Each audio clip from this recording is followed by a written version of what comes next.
বিষ্ণু, দেখ দেখ বিষ্ণু, তুই যত চেষ্টা কর আমাদের তুই পরাজিত করতে পারবি না।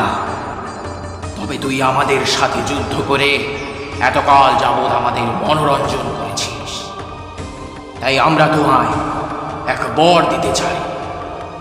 যা বিষ্ণু, যা যা চাইবি তাই দেব। বেশ, আমি যদি আপনাদের যুদ্ধে তৃপ্ত করে থাকি, তবে আপনারা আমায় এই বরদান করুন যে আমার হাতেই যেন আপনাদের মৃত্যু হয়। নিজেকে চালাক ভেবেছিস বিষ্ণু? বেশ, তোর ইচ্ছাই পূর্ণ হবে, তবে একটা শর্ত আছে। এই চরাচরে যেখানে জল নেই সেই স্থানে আমাদের মৃত্যু হবে।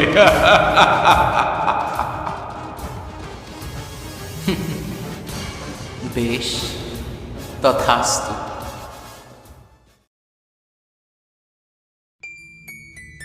ভগবান শ্রী বিষ্ণু নিজ আকার বৃদ্ধি করে অকুল জলরাশির মধ্যে তার জঙ্ঘা বিস্তার পূর্বক এক শুষ্ক স্থলভাগ নির্মাণ করলেন এবং মধু ও কৈটবকে তার জঙ্ঘাতে স্থাপন করলেন।